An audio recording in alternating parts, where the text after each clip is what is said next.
Look at those, look how pretty that is. I mean, holy. You know, I spend a lot of time out here on the lake, and it's kind of one of the neat things that I fortunately haven't lost touch with, is just actually appreciating how pretty it is and being out here. And you know, sometimes you just gotta stop and look around, even when you're fishing. Just appreciate what's around you. But which is hard to do on the lakes anymore sometimes, because of all the dang houses everywhere. It's so developed that you don't have very many stretches of natural shoreline like that. But that little group of trees right there is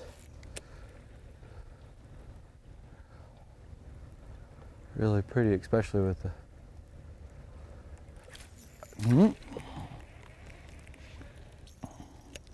something tried to tug on the tails of it, and I got all excited and jerked it away from him. Oh well. Onward and forward, I believe. Folks, we just got out here and got to get rods out, run back here to the back of the creek, and there's been some fish schooling back here. Get some of these rods out, see if we can't catch a few. But just wanted to show folks. And I've got a bunch of rods in this box, and you know, when guiding and whatnot, I've got to have rods for everybody. And so you carry this many rods. To do so without these rod jimmies would be next to impossible, or just a lot more frustrating. But as you see, these things slide right on and right off the rods. Makes life a lot easier. You don't have to worry about them getting tangled up as much, and you know, definitely protects your stuff. But definitely something to consider. If you hadn't looked at them already, check them out. It's therodjimmy.com. Let's see if we can't catch a few. Oh, cool, cool, cool. It's a matter of timing and getting the right conditions. I mean, literally, I came back here yesterday afternoon in the middle part of the day on a guide trip. I'd picked up a couple gentlemen, came straight back here, and really spent probably 45 minutes or an hour back here milling around trying to catch these fish, and couldn't get them to go. Left, went and caught some other fish, and then came back later in the afternoon as the light was starting to fade, and we ended up catching several, including, you know, a couple pretty good fish. So, you know, sometimes it's a matter of timing and, you know, low light conditions, or, you know, just, you know, staying after it. And there'll be little periods where the fish really get active and start feeding more aggressively. The little guy, saw him jump completely out of the water.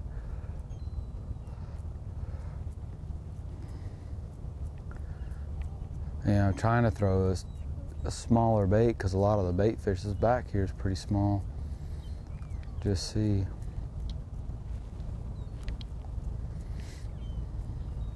But I wonder if, ooh, there's one just boiled right there behind it.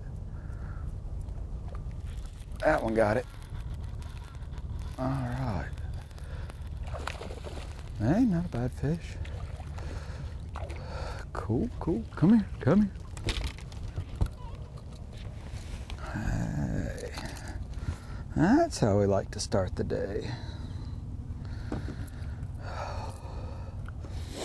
Yes, sir.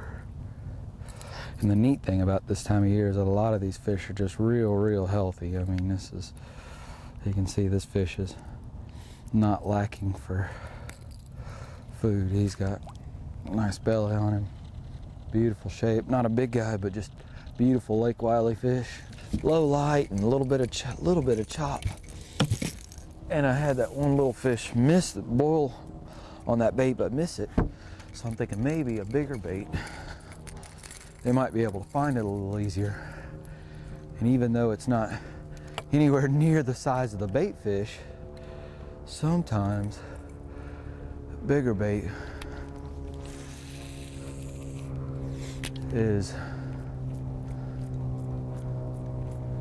they will still bite it. Because these fish, I mean, bass are so dang aggressive. They just, in so many cases, they don't care so much about the bait being exactly the same size as the bait fish that they're eating. Sometimes it really matters, and the fall is usually one of them. But I'm just thinking that low light, we got some clouds or some fog.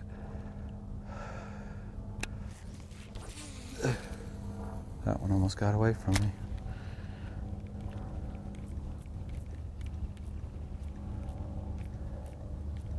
The other thing that sometimes you can do throwing bigger bait is get the attention of that bigger fish, because there's some bigger fish in this. I just see them schooling up here. I know that, see, that's kind of the, and this is something that, you know, I literally just caught a fish on the previous cast, immediately put that rod down and dug out this bigger bait, you know, which in some instances may not be that smart, but at the same point, that's sometimes how you figure out, you know, a little different wrinkle, or maybe how to catch the bigger fish. You know, you can't be afraid to experiment. That's the neat thing about fishing, is that, you know, you're kind of limited by your imagination, and if you can bring yourself to try some different things sometimes, even when you've got something that may be working fairly well, experimenting is sometimes a good thing. But yeah, that's why oh, he tried to get it. See, ah, dang it. Oh, that bait fouled up. Throw this other.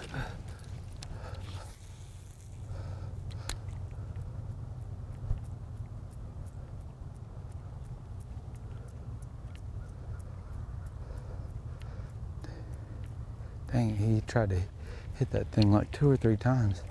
Didn't get it. See, that bigger bait's going to displace more water. It's going to make more noise. Fish will be able to find it easier. And so these fish could really, you know, if that fish really wanted that bait, he'd have had it the first time, but he was just kind of messing with it. But the fact that you get them up there messing with it is a good thing.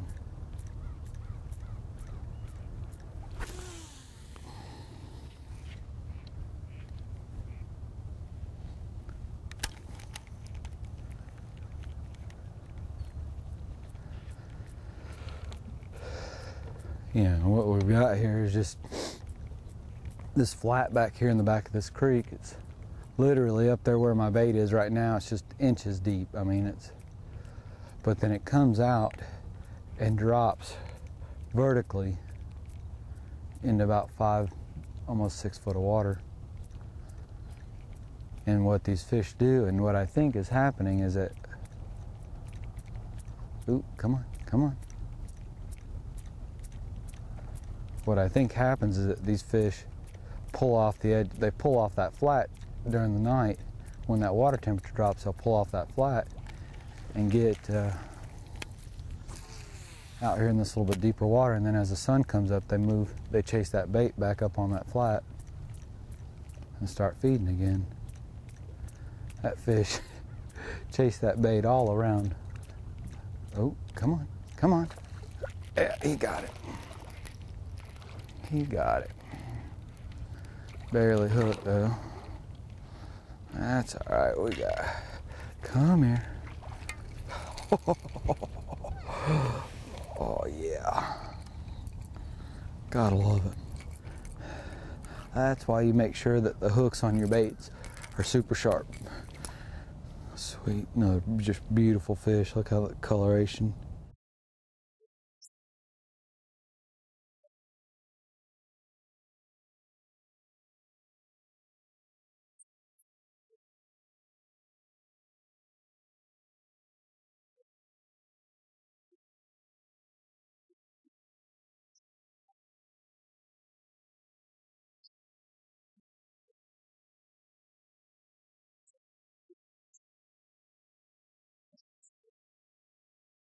For the best selection of firearms, visit Sportsman Inc. Try out our 2 pistol ranges. We buy, sell, and trade guns. Sportsman Inc. is a full-time gunsmith on site, and we offer concealment classes. You'll find everything you need for hunting and fishing at Sportsman Inc., Hands Mill Highway in Rock Hill.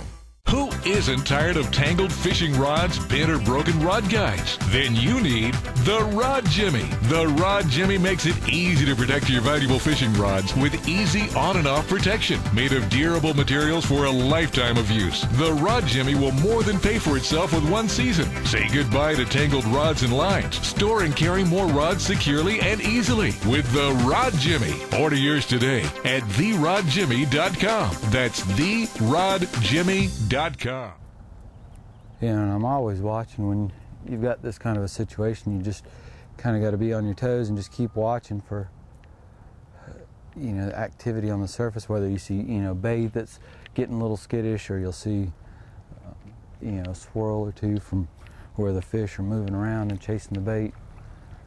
If you just keep an eye out for that kind of stuff, a lot of times it'll clue you in on where you need to be casting or positioning the boat. Like right up there.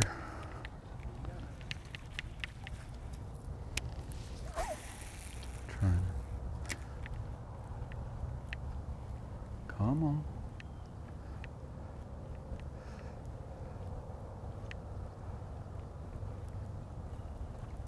Oh, yeah, he got it. He got it. Little guy, but oh yeah. Still so fun to watch these little fish come up. Oh, and he ate it too. That's what you like to see when you are catching these fish. Looking at how they're eating, how well they're eating that bait. And both the fish that I've caught on this little bait had that front hook inside their mouth. And then that one that I caught on that bigger bait, he just had that back hook. So that tells you that little bait's closer to really what they're wanting and eating. And I'm sticking all these fish in the live well so that, you know, we don't want them going down there and telling their buddies. Say, not yet anyway, we'll turn them all loose before we leave. But all I'm doing with this bait is just what we refer to as walking the dog. And you can see how that bait zigzags from side to side. And that's a technique that's referred to as walking the dog. And you do it by just rhythmically twitching the rod tip, but the key is keeping a little bit of slack off the tip of the rod and just getting in a rhythm, twitching that bait. Dang. Tally ho! Look at that. They're up there. Getting it. Up there, shallow.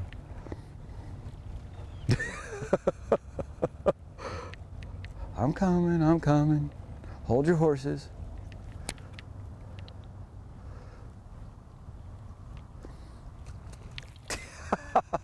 Little guy killed it, but he didn't get hooked. See, and I think sometimes what happens is you get in here and the boat moving around pushes the bait around and moves the bait, and will kind of stimulate those fish and get them stirred up trying to chase, feed, because the bait starts moving. Otherwise, I think everything just kind of sits, you know, status quo. But when you can get that bait moving around, kind of pushing things, that's the unfortunate thing about tournament fishing's become, you know, so expensive that, you know, you've got to have, ooh, he almost got it. Come on. You know, it's become so expensive that without a lot of sponsor support, unless you're just independently wealthy, makes it really hard to do. Oh, he tried. Come on. Quit messing with it. Get it.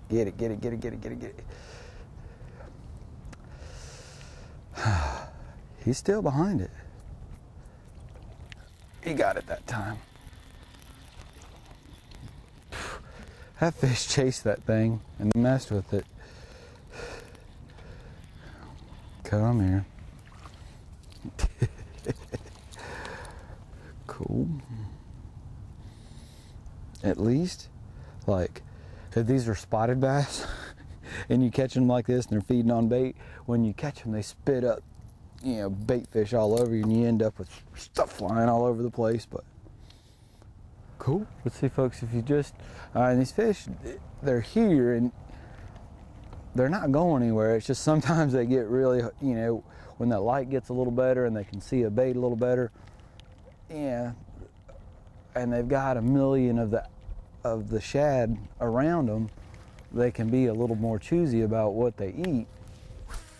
You just have to be a little better with your presentations in terms of timing, being able to get it, you know, to them while they're up feeding aggressively, you know, pick, you know, baits that really mimic the size and action of the bait fish better, and just, you know, be persistent. Stay, you know, just hang in here, just keep milling around. You'll go through periods where you won't hardly get a bite, but then you'll go through other little periods where you may catch, you know, 4 or 5 in a row.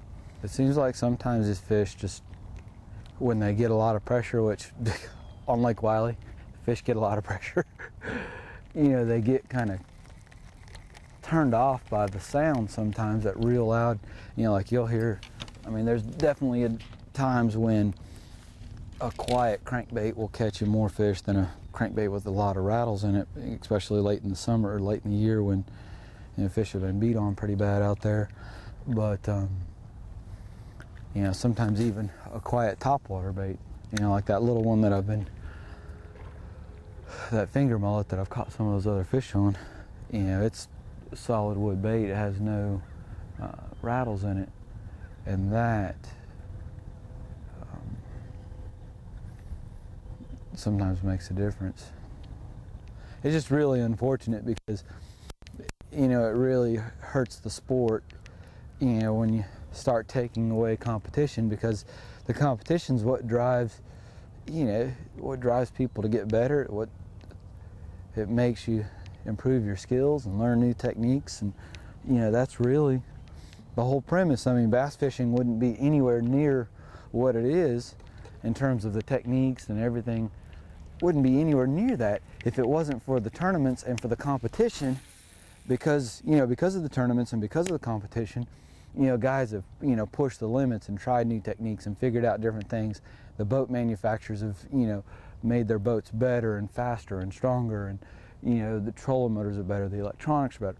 All of that has come from competition, because, you know, the competition's what's driving people, and, you know, everybody's wanting to have a little bit of an edge, you know, something to help them, you know, do just a little bit better. And whether it be equipment or skills, whichever the case is, and people whining about, you know, not competing against such and such, or, you know, oh, the pros or guides or whatever the case. And, you know, the technicality of it is if you've ever fished for money, or if you've ever gone out and fished and your intent was to make a profit, you're a professional fisherman. That's, you know, that's pretty much the definition. At whatever point you start getting paid for what it is you're doing, you're no longer an amateur, it becomes a professional. So, you know, when these tournaments and start ruling out, you know, professional fishermen and guides or whatever the case is, they're just, it's hypocritical is what it is. It just, but, you know, when the tournament directors are making money based off participation, they're gonna do whatever they gotta do to keep their participation up. I'm coming, I'm coming, I'm coming. Dang it. Oh, you got it. You got it. Cool. These fish are so shallow. Oh, that's actually not a bad fish at all. I thought the fish was smaller than that up there. That's a good one. Oh, look how fat that fish is. Holy cow. That is a fat fish. Holy. And again, front hook. You know, that little finger mullet's just a quiet little topwater bait, but that is a chunk of a little fish. Sweet. Ooh, I was a little bit off on that one. Maybe. Come on. Ooh. Oh, yeah, he got it. He got it. Oh, oh, dang it. I didn't think he had it, and I never got it. Didn't pull on him real good. Dang it. Because he swirled at it like 3 or 4 times. Dang it.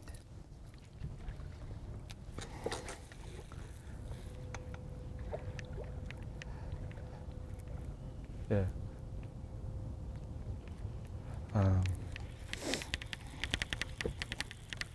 Ooh, ooh, ooh, ooh, ooh. Come on, come on, come on, come on, come on, come on.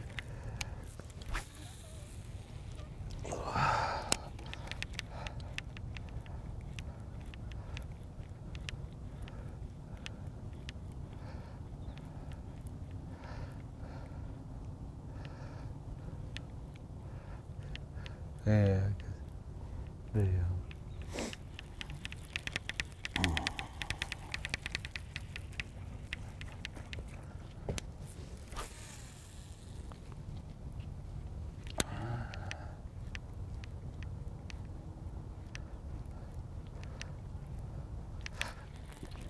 he got it, he got it. Come on, oh, little bitty guy. So I was like trying to pull and not feeling any weight. It's because there basically was no weight. Little bitty guy. You know, what these fish do is they just work around in that bait. I mean, they just will kind of cruise around and, you know, the bait's swimming up, you know, back and forth, just kind of milling around, and the bass are just milling around with them. And just every once in a while, something will trigger one. You know, the bait fish will move a certain way or something along that lines, and it's on then.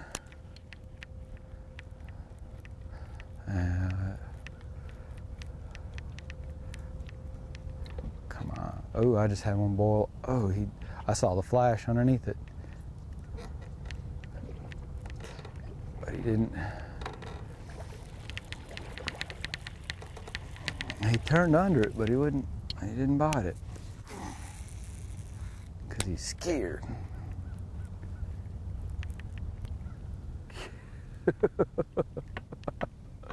It's so neat to watch these fish feed like this, because there's bait fish getting knocked out of the water and jumping out of the water. It's really neat to watch.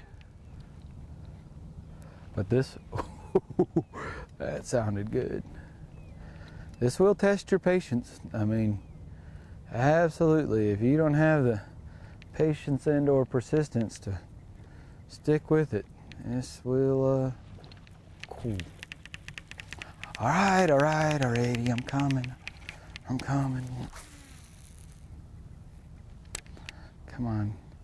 on. Bite it. Please, bite it.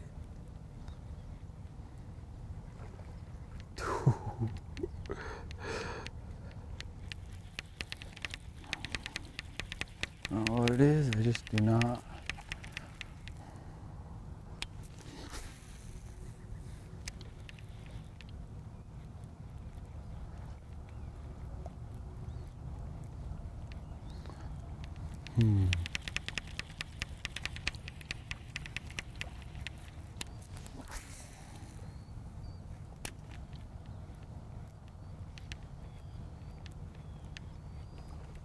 Oh, he tried to get it. Come on. Half-hearted attempt. For the most part, I think the fun is about over. Let's see. I mean, this fish clearly still in here feeding, but like I said, as that light gets up and they just get to where they can see that bait so well, catching them becomes a challenge. But, you know, and that's the thing, is a lot of people that may be watching the show don't fully understand, you know, how the whole sponsorship deal works with the fishermen. And what the fishermen do is they give the companies that are the sponsors the exposure in terms of, you know, and it depends on the level of sponsorship and how far the individual company or the company chooses to go.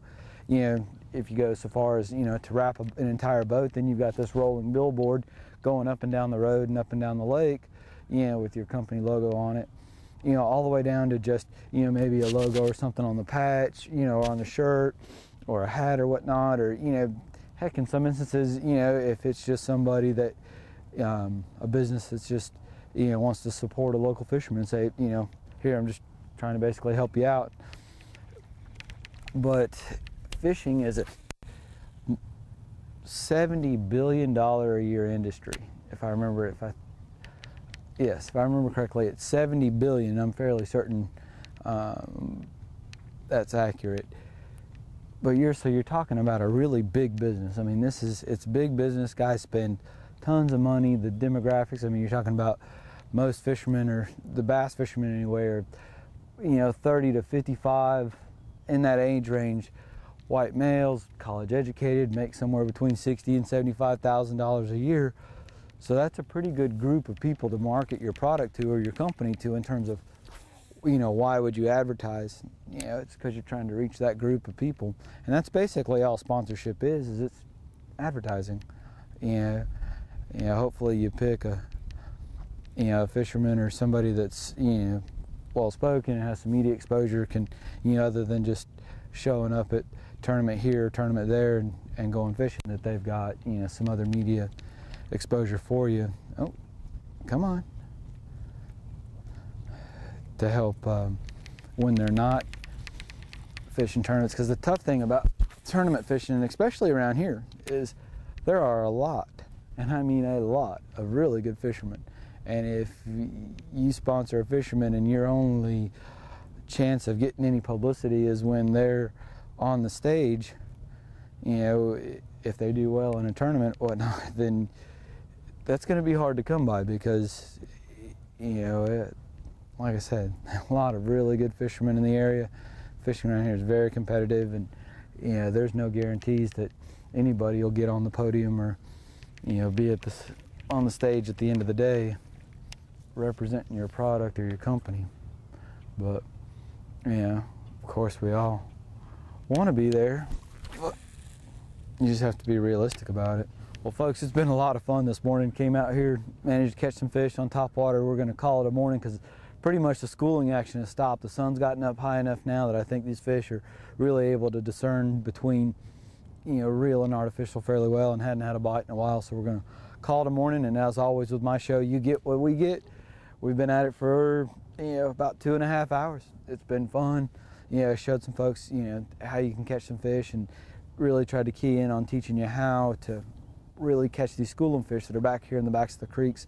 Little techniques, you know, and it's really more about persistence than anything else. Pay attention to where the fish are attacking the bait fish on a consistent basis, and then find the little baits that, you know, they really seem to be willing to eat, and just, you know, take advantage of the opportunities when you get them. Hope you enjoyed it. Remember, there is no substitute for time on the water. If you have questions, check us out on the website. It's fishingwithrusty.com. Fishing with Rusty is made possible by these great sponsors.